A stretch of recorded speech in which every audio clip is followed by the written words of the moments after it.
Assalamualaikum warahmatullahi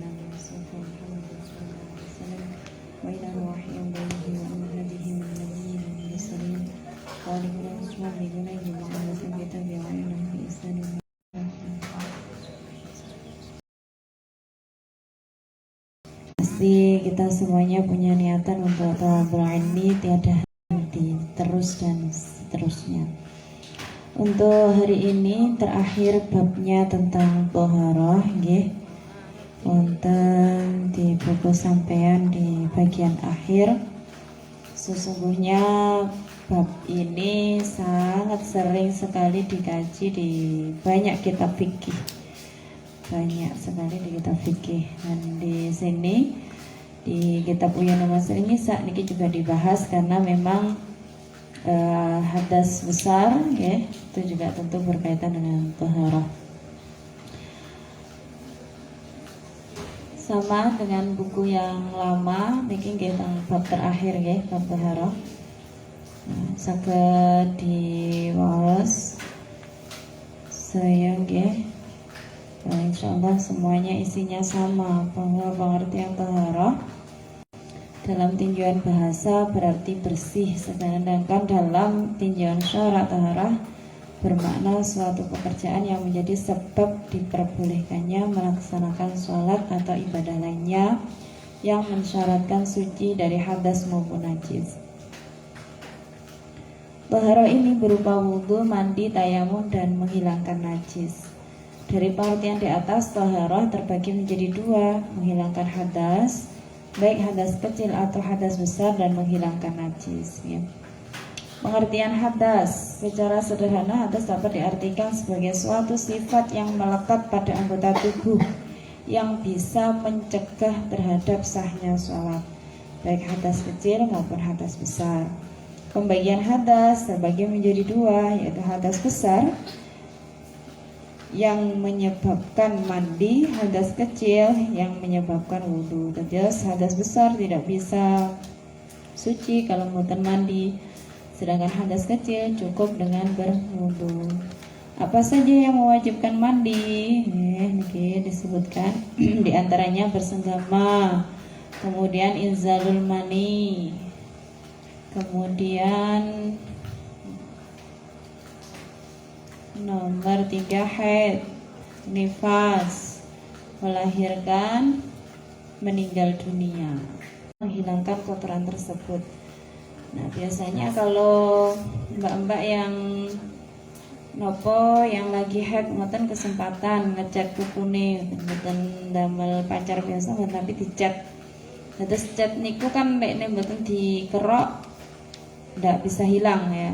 Terus kudu dikelentek misalnya gitu. Itu yang menjadi salah satu ciri penghalangnya air masuk ke pori-pori kulit gitu.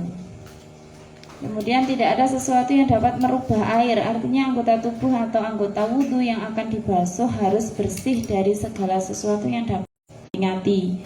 Terus diruwesi dhisik.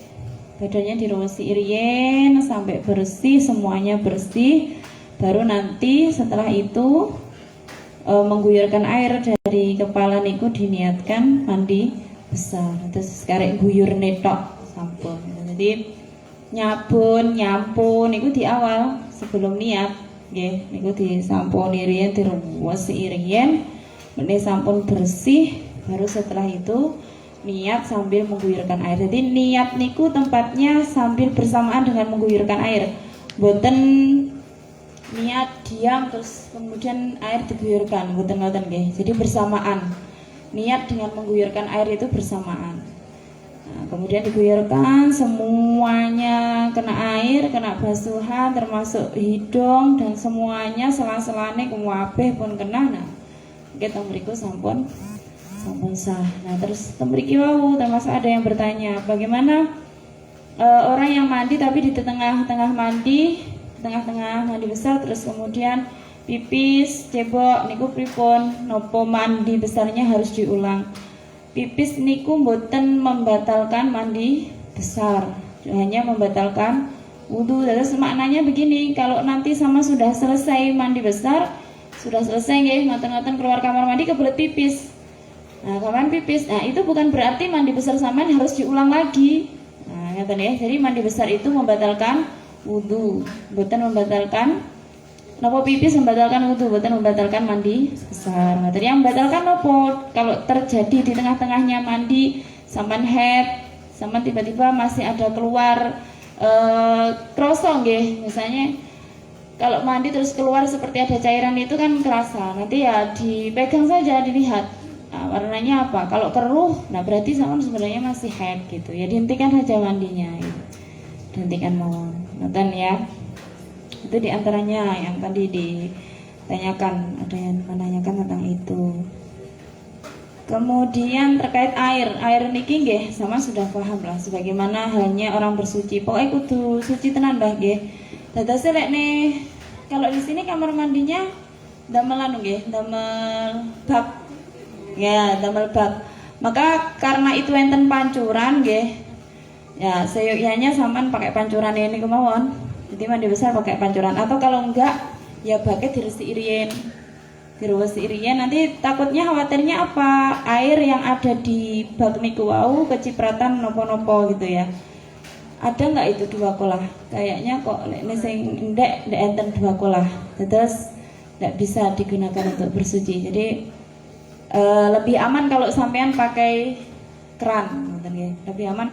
Tapi kalau tidak terbiasa, misalnya kados kula niki tidak terbiasa pakai keran kesuwen, Mas kula ndak iso seger, ndak iso grujuk-grujuk ngoten nggih. Ya dibersihkan saja, dibersihkan sampai bersih, kemudian keran terus mengalir. Keran terus mengalir, jadi isinya penuh terus mengalir terus itu nanti sudah sah 2 kolah, ngoten nggih. Terus airnya kerannya terus dinyalakan, ngoten. Dan jangan sampai kecipratan apa yang sampean guyurkan di tubuh, ngoten. Jadi ojo ngadeg karena memang bagai saman kan endek, ngoten. Jadi ojo ngadeg ya, duduk saja, ngoten. Niku. Terkait niki nggih. Dados nek sudah babnya sudah sampai toharoh, saya harap jenengan semuanya benar-benar berhati-hati tentang ini. Termasuk toharoh niku nggih termasuk menghilangkan najis. Jadi sampean harus tahu betul bagaimana cara menghilangkan najis. Ainiyahnya dihilangkan dulu. Kalau misalkan enten telek, enten nopo-nopo kudu dihilangi riyen. Dados telek dihilangi sampai bersih. Itu tidak ada ukuran 3 kali dibersihkan mboten enten nggih. Ainiyah itu hilangnya ya ketika hilang bendanya, hilang sifatnya. Niku sifat ainiyah. Ini sing ketero barangnya itu nggih. Niku pokoknya misalkan telek nggih niku diruwesi sampai bersih, benar-benar bersih. Baru nanti setelah itu ada apa? Guyuran air itu yang kemudian dia menjadi najis yang ringan.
Nggih, baik niku wau berkaitan dengan najis nggih. Sama halnya dengan ketika misalnya rukwe sampean atau baju sampean kena nanah niku kan termasuk najis mutawasita nggih. Terus harus dibersihkan ainiyahnya dulu. Kalau sudah, ketika dia sudah bersih, maka dia najisnya menjadi hukmiyah. Jadi cukup dialirkan air ngoten pun suci. Nah, niku penting nggih berkaitan dengan taharah. Maka sangat dianjurkan sekali sampean nek salat niku ya ganti baju khusus untuk salat, atau biasanya kalau mbak-mbak santri niku ganti sarunge ngoten nggih. Ganti sarunge karena nggih sampean diprok sak nggon-nggon ngoten. Terus sambil ngati-ngati sarunge gantos ngoten niku. Niku terus tambahan nggih.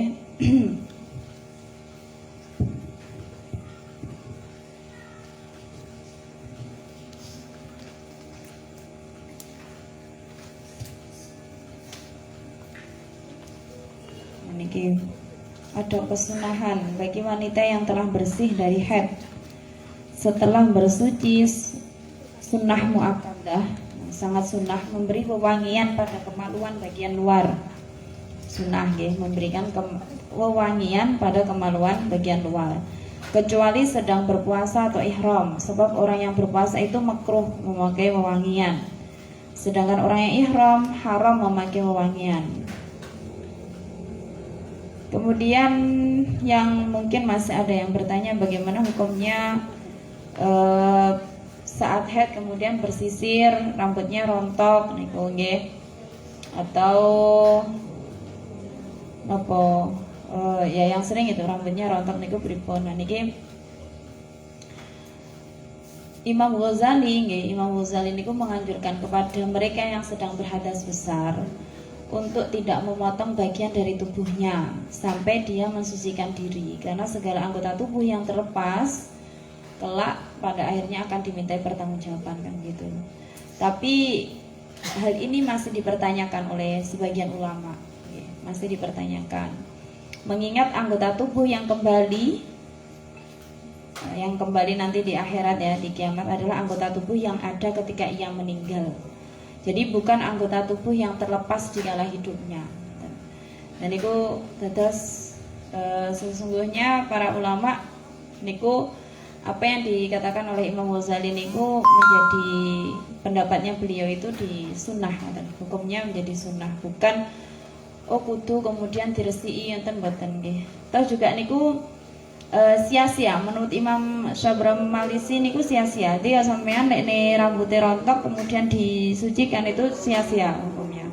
Terus sik rontok ya wis bene, tapi ada caranya, dipendem atau dialirkan di air sekiranya tidak ada yang bukan mahram kemudian melihatnya, karena itu anggota tubuh. Hati sing apik ya dipendem.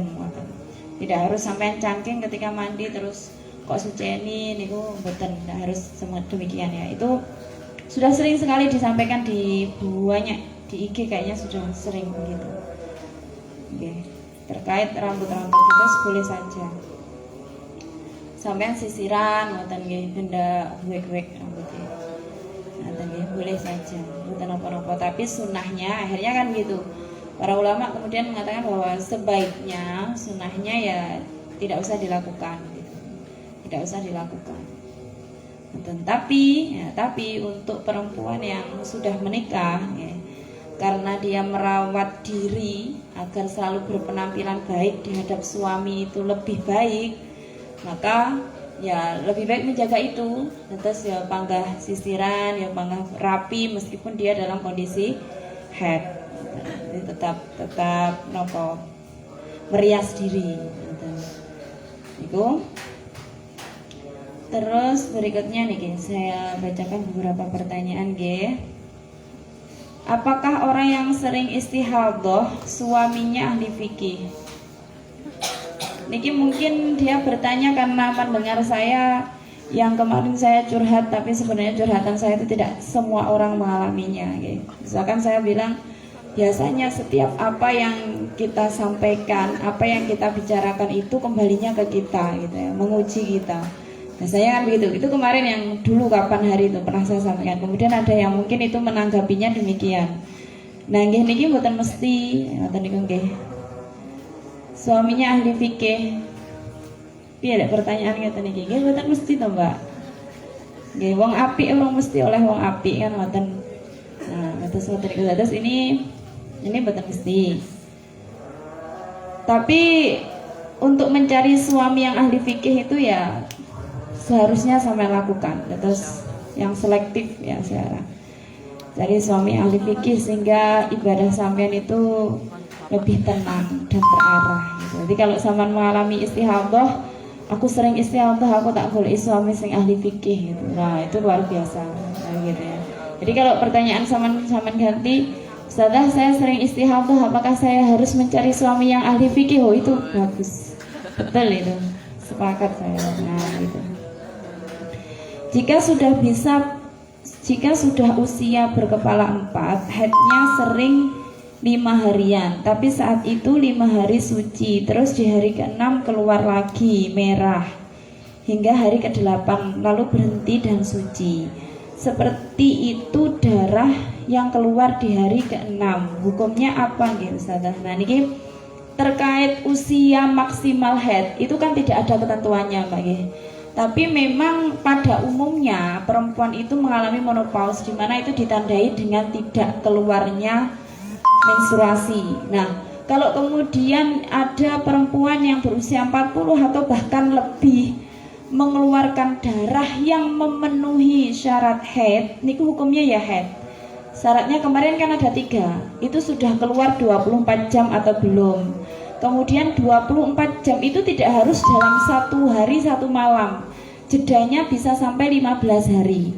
Kalau dalam masa 15 hari keluar darah cerit-cerit titik-titik, kemudian dihitung kok ada 24 jam, itu ya tetap haid, tidak memandang usia, mau 40, 50, 60, kalau keluar darah dan memenuhi syarat itu hukumnya haid. Nah, terkait apakah nanti ketika ngeten putus nyambung ngeten iki, nah, berhenti keluar lagi, dan itu hukumnya bagaimana? Kemarin kan sudah saya sampaikan ada 2 pendapat nggih. Boleh menggunakan kalau suami atau yang satunya niku boleh. Jadi berhentinya dihukumi suci boleh, atau ikut yang berhenti dihukumi tetap haid. Jadi hitungannya tetap. Misalkan ini tadi hari ke-1 sampai ke-5 gitu ya, keluar kemudian sempat berhenti terus keluar lagi. Niku pokoknya masa 15 ya itu berarti haid. Itu berarti hukumnya darahnya itu hukumnya tetap haid. Semua ulama sepakat darahnya hukumnya haid, tapi untuk berhentinya itu ada 2 pendapat. Dan jika sekarang sudah mengetahui cara menghitung darah haid dan istihadah, apakah sekarang karena sudah mengetahui harus mengkodok sholat yang dulu-dulu ternyata darah istihadah? Nah niki semoga Allah mengampuni kita. Kalau sampean tahu hitungannya ya monggo dikodok.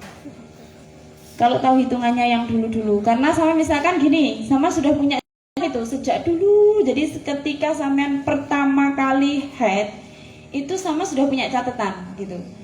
Dadase yang sekarang itu ada di murid kula MI enten sing ngoten niku, dia sudah mencatat haidnya. Nah, tapi niku trep nggih. Kemudian sampean sekarang dulu ketika saman MI, saman tahu catatan saman runtut itu sejak MI punya catatan itu, dan sekarang saman menyadari bahwa cara saman menghukumi itu keliru. Nah silahkan monggo dikodok kalau punya catatan itu. Tapi kalau tidak, piye saman apa sing arep diening gitu. Jadi saman tidak ingat. Nah maka nggih, semoga Allah mengampuni kita dan kita perbaiki apa yang akan kita hadapi berikutnya. Terus ya tidak usah dikodok. Nggak eruh kok yang dikodok apa dan berapa pripun. Bagaimana hukumnya wanita yang baru saja suci dari haid mengimami sholat jamaah? Tidak apa-apa, sah mawon nggih, suci dari haid. Pokoknya saman kan yang namanya saman suci dari haid itu saman berarti kan sudah melakukan ikhtiar bahwa sama sudah melihatnya di kapas, sama sudah benar-benar suci gitu ya. Jadi sama sudah benar-benar suci. Kemudian saman mandi dan kemudian di sini diminta untuk mengimami sholat jamaah, enggak apa-apa. Sah wong saman sholat aja sah, jamaah imami ya enggak apa-apa. Tapi Kalau sampean ndak yakin, ragu, nah, monggo silahkan, mungkin ada yang lebih baik untuk mengimami. Tapi nggak apa-apa sama imami sah, boleh. Ketika sudah suci tetapi lupa, ternyata belum menghilangkan cat kuku dan sudah sholat. Ingatnya pada saat sesudah sholat. Lalu bagaimana yang harus dilakukan? Apakah harus suci lagi atau belum? Iya, harus mengulangi, harus mengulangi mandinya, termasuk sholatnya. Terus cat kukunya ya kudu diresiki. Pokoknya lek sampean sudah mandi besar nih Mbak. Kemudian sesudah itu sampean menyadari bahwa ternyata di punggung sampean itu nempel plaster misalnya nggih. Atau di tangan sampean bagian sini nempel plaster, sampean tidak tahunya sesudah semuanya wis sandukan sampean semacam ayu arepe salat, mukenane sampean ya wis kok umbah resik kok setrika wangi wis bersiap. Ternyata ada plaster sing sik nempel. Dan itu menghalangi air nggih, plaster niku. Nek nempel itu nggak bisa airnya masuk di situ. Dan itu piye yo ngatus meneh. Nggih, harus mandi lagi mengulang. Sama dengan cat kuku juga ngoten. Jadi saya harus mandi lagi, kemudian setelah mandi mengulang sholatnya. Ngoten karena mandinya boten ada penghalangnya tadi. Nah. Jika keluar darah selama 15 hari secara putus-putus, apakah selama masa putus tersebut jika darah berhenti diwajibkan sholat? Nggih, diwajibkan sholat. Jadi pokoknya darah berhenti, niku wajib sholat. Kalau darahnya sudah keluar lebih dari 24 jam, berarti ya mandi. Jadi misalkan hari pertama, hari kedua, hari ketiga sampai hari ke-6 itu darah keluar terus seperti hanya kebiasaan sampean. Sampean kemudian setelah itu otomatis kan mandi kalau darahnya berhenti.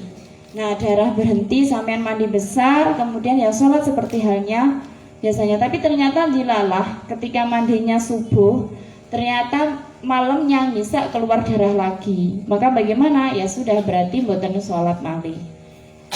Jadi pokoknya setiap kali berhenti ya wajib mandi. Kecuali ini sampean baru 1 hari tidak ada 24 jam, darahnya sudah berhenti dan sudah bersih, sama yakin itu bersih, dilihat dengan kapas bersih putih, maka bagaimana ya, cukup wudu mawon, bukan harus mandi, tapi wajib sholat. Pokoknya darah berhenti wajib sholat. Ngaten ya. Apakah boleh mengkodok sholat yang ditinggalkan sebab sedang sakit dan istihadah? Mboten pareng.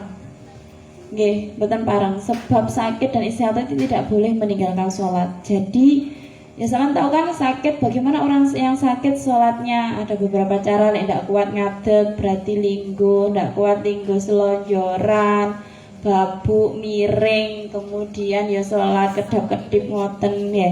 Kecuali kalau sudah tidak sadar. Niku orang yang sakit. Nah, orang yang istihadah bagaimana? Ya wajib sholat. Wajib sholat, harus. Istihadah kula buanter ya Ustaz, tapi ndak nyuwaman aja sholat. Kan kemarin sudah ada beberapa makfu kan, makfunya. Kalau sudah pakai hasbu, kemudian hasbu, terus kemudian panggahai keluar darah kan sudah dimakfu. Sama cukup gaye pembalut, tapi pakai celana dalam yang ketat sekiranya mboten menetes atau terkena mukena sampean atau baju sampean. Nah gitu. Jadi tetap dilakukan dan sah sholatnya Mbak, sah sholatnya sampean, tidak perlu besok dikodok lagi. Terkadang sebelum masa-masa haid muncul keputihan. Awalnya keputihan di hari pertama normal, hari kedua normal, lalu hari ketiga berwarna kecoklatan, dan di hari keempat itu keluar darah haid. Lalu apakah dari awal keputihan itu dihitung haid, atau ketika keluar kecoklatan yang sifatnya masih seperti keputihan, atau dihitung haid ketika benar-benar keluar darah? Pertanyaan yang pertama. Dan ini pertanyaan kedua, ketika hari ke-1 sampai 7 puasa itu haid, lalu hari ke-8 11 suci dan berpuasa seperti biasa, lalu pada hari ke-12 keluar darah lagi. Lalu apakah puasa hari ke-8 sampai 11 itu harus diqodhoi? Nah niki. Yang pertama nggih terkait keputihan. Niki kemarin saya sampaikan pendapat yang kuat Mbak nggih. Kalau keputihan itu terjadi di awal ataupun di akhir ketika hendak haid, di masa haid, dadose menjelang haid itu keputihan keluar. Keputihan ini yang dimaksud yang warnanya kuning kecoklatan nggih. Bukan keputihan yang putih bersih. lendir putih bersih bukan, tapi keputihan yang sudah berwarna coklat atau kuning keruh. Nah, kemudian itu terus berlanjut sampai pada akhirnya keluar darah haid. Maka pendapat yang kuat itu hukumnya haid sejak sampean keluar keruh warna coklat atau kuning itu tadi. Sejak itu, bukan dimulai ketika sudah warnanya coklat dan atau warna darah mboten, tapi di awal. Begitu juga ketika di akhir haid. Dados mau suci itu keruh, kemudian ada kekuning-kuningan begitu sampai kemudian bersih, maka kuning niku hukumnya masih haid. Pendapat yang kuat ngoten. Nggih, selama itu dalam rangkaian masa haid. Tapi kalau itu terjadi di pertengahan masa suci, terus itu misalkan di hari pertama sampai 15 masa suci nggih. Masa suci loh nggih. Jadi misalkan dia keluar di pertengahan masa suci, hari ke-9, hari ke-8 keluar keputihan atau kuning gitu, kuning sedikit itu ya suci hukumnya, derek suci. Dan kecuali lagi kalau itu nanti kok terus berlanjut sampai keluar darah, nah niku mengke hukumnya diikutkan kepada haid yang terputus-putus.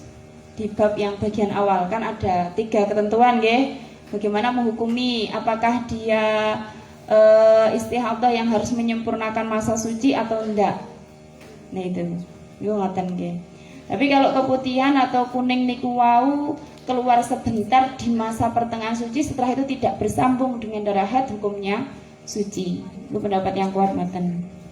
Nah, kemudian pertanyaan yang kedua terkait haid yang terputus-putus. Nah niku pripun puasane wis kadung puasa di hari ke-8 sampai 11 sampean boleh ikut pendapat yang darah ketika berhenti itu dihukumi suci, boleh derek niku dan sah. Atau sama ikut pendapat yang satunya, itu hukumnya tetap haid, dan harus mengqadai lagi, ya. Ada 2 pendapat niku. Terus bagaimana jikalau ada salah satu seorang anak yang tidak ingin mempelajari lebih dalam tentang masalah haid? Karena ia merasa ia sudah paham akan ilmu haid tersebut. Ya wis bene to Mbak wis paham. Kalau dia tidak ingin mempelajari karena dia sudah paham betul, berarti sudah ngerti, berarti kita yang harus belajar sama dia. Gitu ya.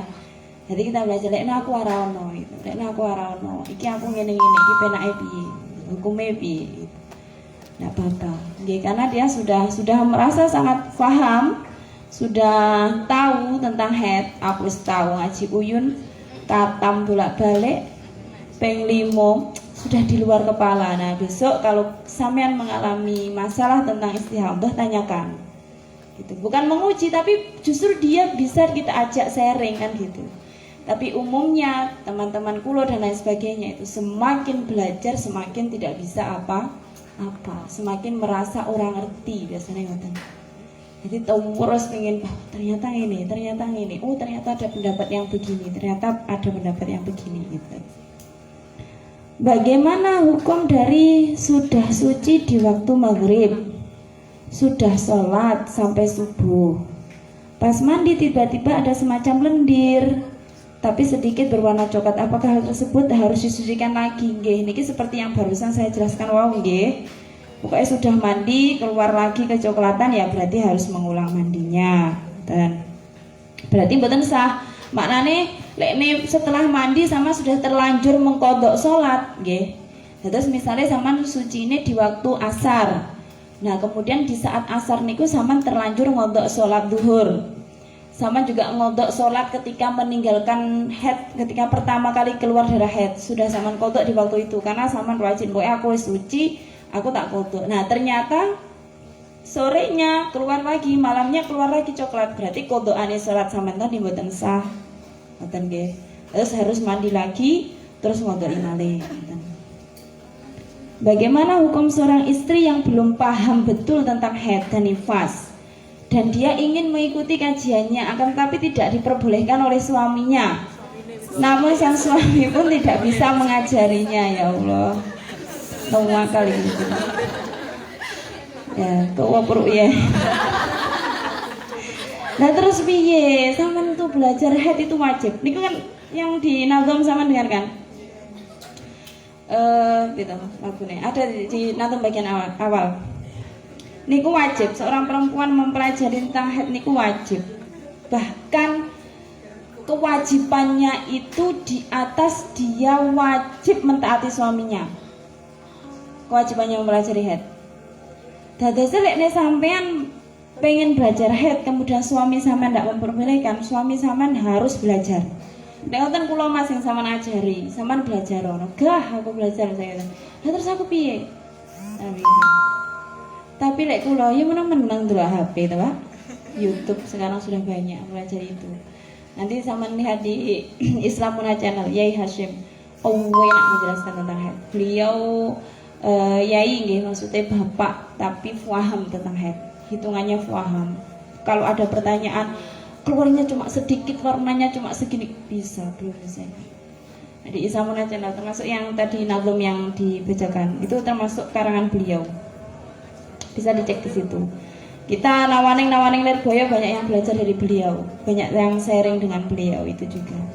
Nah, monggo silahkan nanti belajar. Ngoten nggih. Jadi sekarang media sosial itu sudah mampu membuat kita itu meskipun di rumah saja kita bisa belajar apapun gitu ya. Nah kecuali lek suamine sampean terus setiap hari megang HP-ne sampean. Ki HP aku sing gowo. Aduh. Usah lek ngono kuwi. Ya, pokoknya niku wajib tenan. Jadi kalau boten ya adik sampean belajar kayak aku belajar ono. Bagaimana hukumnya jika perempuan yang sedang haid membaca Al-Quran dengan niat berzikir atau memelihara hafalan? Karena ada beberapa yang membolehkan dan juga ada yang tidak memperbolehkan. Membaca nopo zikir. Enten lho nggih, membaca ya membaca. Membaca iki berarti tulisannya diwaca.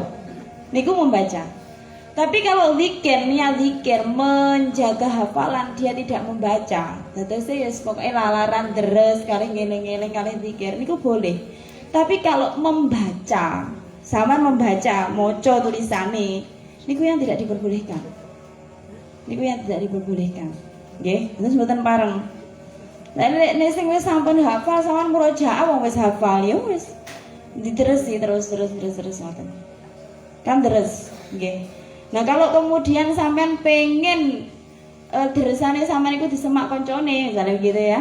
Ya monggo, aku niat deres tapi tulung ya karo rodok semakan gitu. Lek nenek sing keliru ya jal opo kelirune ku tak eling-elinge. Itu inisiatifnya. Kalau membaca mboten pareng. Mboten boleh, apalagi menambah hafalan. Nah, enggak boleh.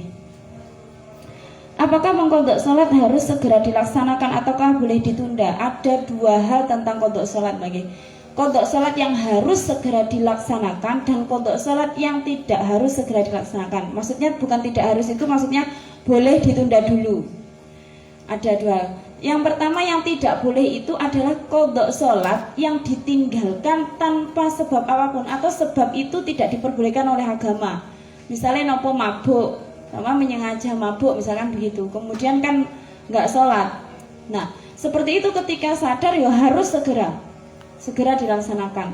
Niku untuk salat yang seperti itu. Hal-hal yang dilarang oleh agama. Niku mboten pareng surah oleh mari ngono terus niku mau boleh pokoknya harus segera dilaksanakan wudhunya. Nah nih yang lainnya selain itu yang diperbolehkan seperti ya memang orang haid misalnya itu terus ya kan memang haid kan ya memang itu aturannya demikian. Nah itu boleh ditunda dulu boleh. Nah untuk kemaslahatan yang lain bareng tapi nggak boleh ditinggal nih Mbak Nggih, harus segera mungkin boleh ditunda tapi tidak boleh ditinggalkan. Nah boleh ditunda. Saat melaksanakan mandi besar, oh ini sudah saya jawabkan tadi yang nopo pipis dan sebagainya saat mandi besar.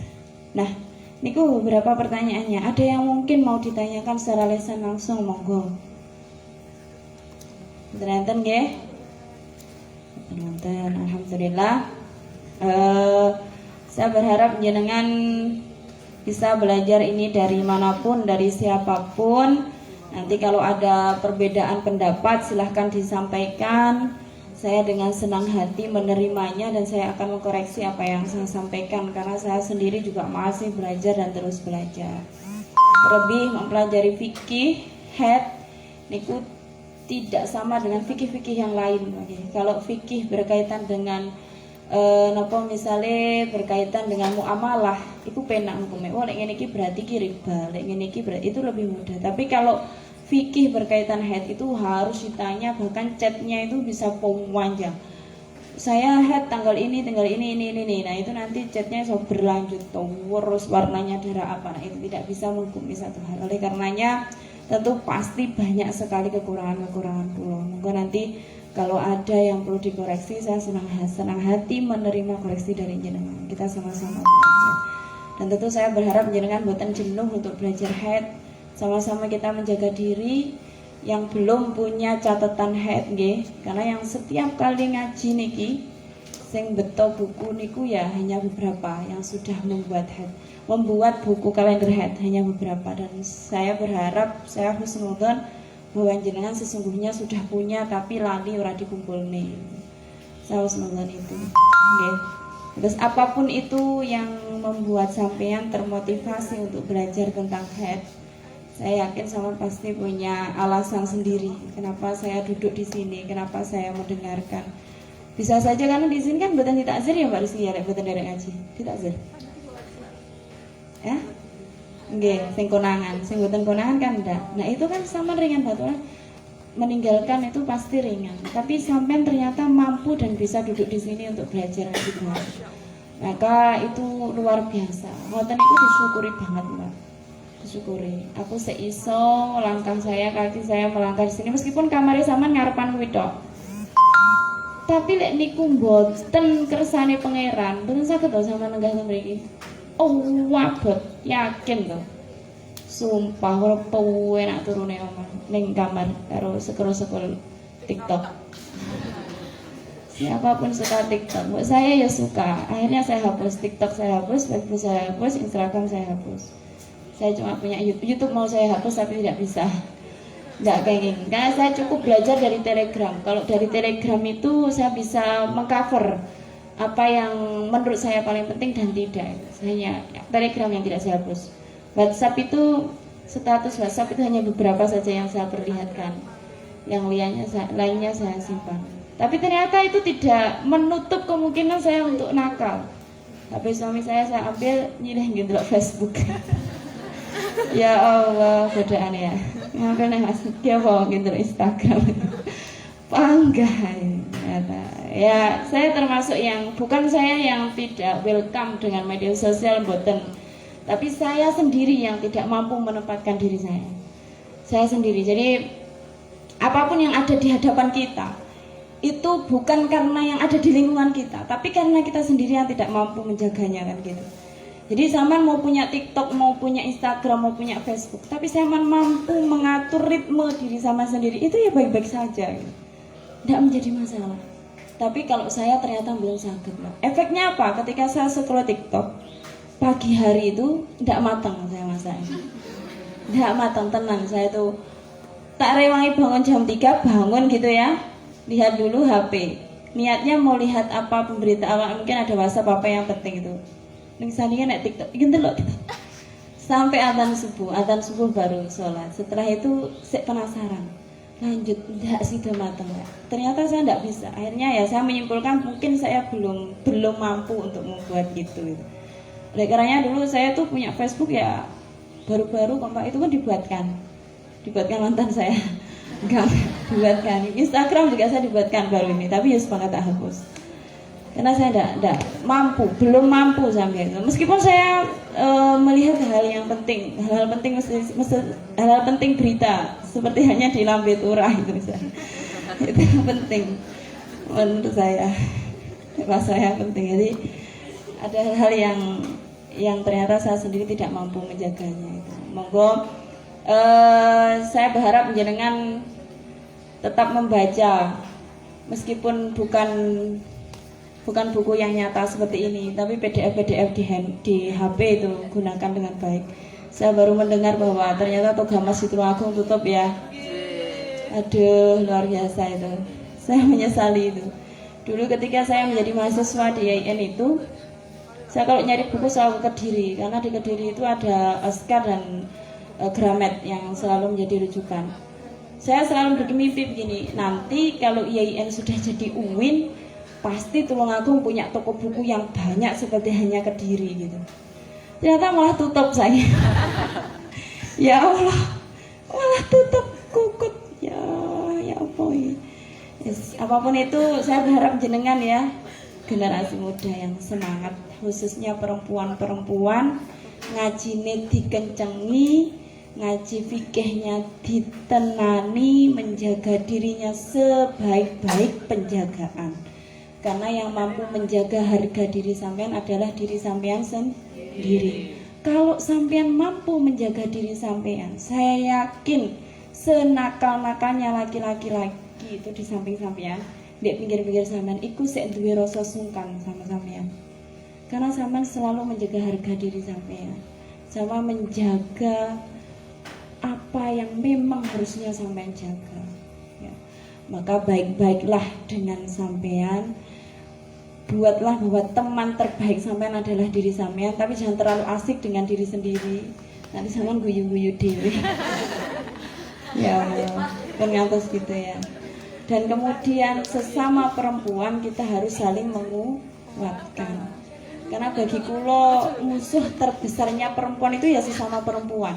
Betapa kita lemah ketika kita mendengarkan ocehan dari perempuan lain, rasani awak dewi. Harus sesama perempuan, kenapa kita saling menjatuhkan? Jangan sampai seperti itu. Maka kita harus saling menjaga diri. Kemudian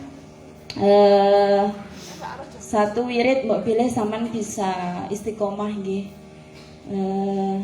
Sebisa mungkin ketika sebelum matahari terbit ataupun sebelum matahari terbenam, sampean membaca sholawat 1000 kali dan istighfar 1000 kali, diistiqomahi. Iku nggih. Insyaallah napa-napa yang menjadi hajat pada diri sampean, insyaallah bisa dipermudah. Ngoten nggih, sholawat 1000 kali dan istighfar 1000 kali. Niku diistiqomahi ngoten nggih. Sampun ngoten mawon, saya mohon maaf untuk banyak kesalahan yang selama ini mungkin saya perbuat dengan jenengan semuanya, baik yang saya sengaja ataupun yang tidak. Apa-apa pula yang mungkin saya sampaikan yang mungkin sampean kurang berkenan, saya juga mohon maaf. Terima kasih untuk semua kesempatan dan terima kasih untuk segenap pengurus yang pun ngopeni kula dengan sangat baik. Semoga silaturahmi kita terus terjaga ila yaumil qiyamah. Semoga apa yang saya sampaikan sedikit ini bermanfaat untuk jenengan semua dan khususnya untuk saya sendiri. Al-Fatihah.